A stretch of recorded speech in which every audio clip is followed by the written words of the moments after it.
Bismillah, alhamdulillah, wassalatu wassalamu ala rasulillah. Masih dina surat Ar-Ra'd ayat ke-10.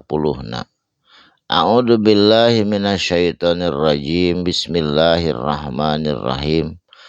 Sawa'um minkum, sarwa bae pikeun Allah mah, minkum ti anjeun kabeh.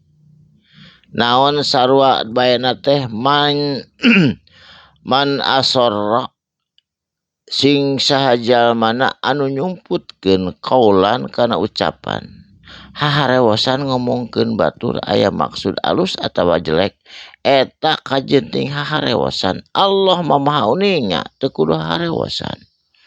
Saterasna wa ma jahara bihi jeung saha bae jalmana jaharo anu ditemrakeun tarik eces pokal nyaritana bihi kana eta ucapan Allah mah maha uninga kana maksudna teu aya nu tiasa disumputkeun baik itu haharewasan atawa cocorokan Allah maha uninga teu aya nu dirahasiakeun bagi Allah mah.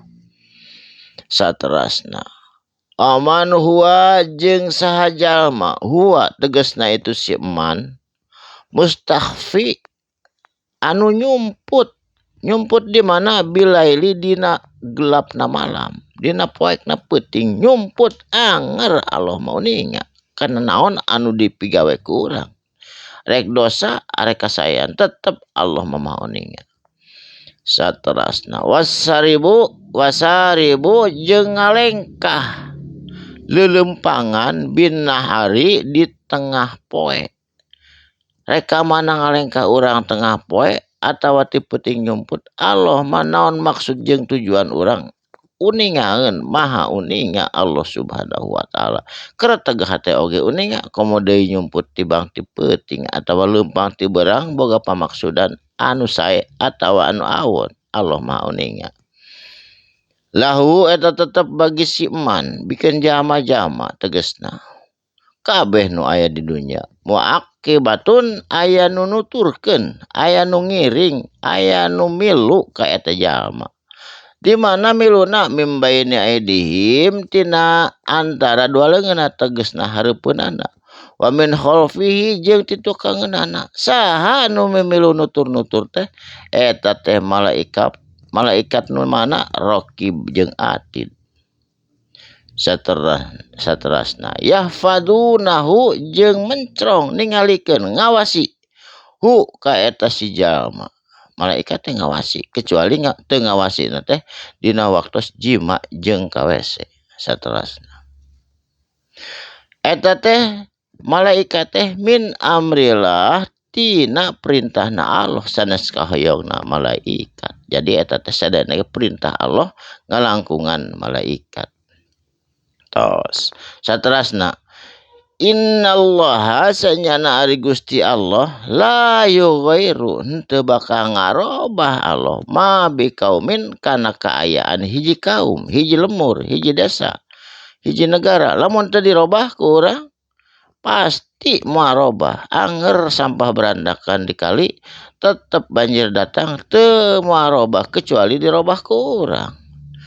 Itu dinormalisasi pemaina mah pomida di antawisna eta mah hatta sehingga yughairu ngarobah ma biang pusihim kana naon kaayaan biang pusihim dina dirina sorangan jadi urang nu ngarobahna ulah sagala teh kumaha Allah we da Allah nu ninga sanes kitu eta mah kafir qadariyah atawa usaha tapi teu tawakal ka Allah eta ge kafir jabariyah.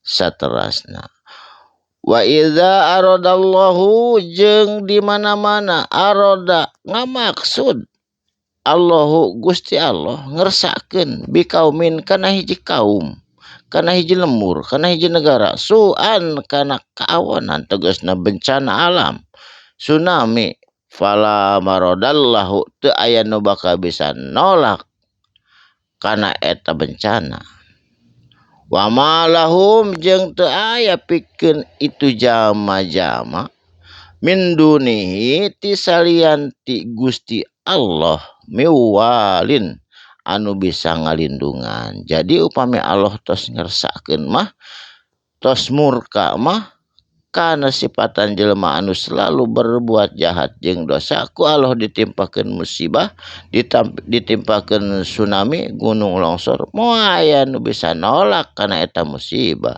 Kecuali eta teh teu aya nu bisa ngalandungan kecuali Allah miwalin anu bisa ngalindungan. Jadi teu aya anu bisa ngalindungan kecuali Allah Subhanahu wa taala. Jadi kukituna urang kedah hati-hati. Naon hati-hatina sabab dinu poek dinu caang peuting beurang iraha bae waktuna Allah mah mencrong malaikat raqib atid nutur-nutur sadayana ge diawasi ku Allah Subhanahu wa taala. Jadi urang teh sanes gratis sadayana oge ieu teh aya hisabanana. Allah maparinkeun kenikmatan teh memang gratis sadayana oge, napas, oksigen, panon, ceulik kabeh oge gratis ngan urang teh kedah ngalakukeun ibadah sabab ridho Allah mah eta teh dina ridho Allah teh seueur kanikmatan-kanikmatan baik itu di dunia jeung di akhirat. Barakallahu li wa lakum, mugi aya manfaatna dina dinten ieu dinten Senen. Insyaallah enjing patepang deui dina waktos anu sami. Shadaqallahul adzim. Wassalamualaikum warahmatullahi wabarakatuh.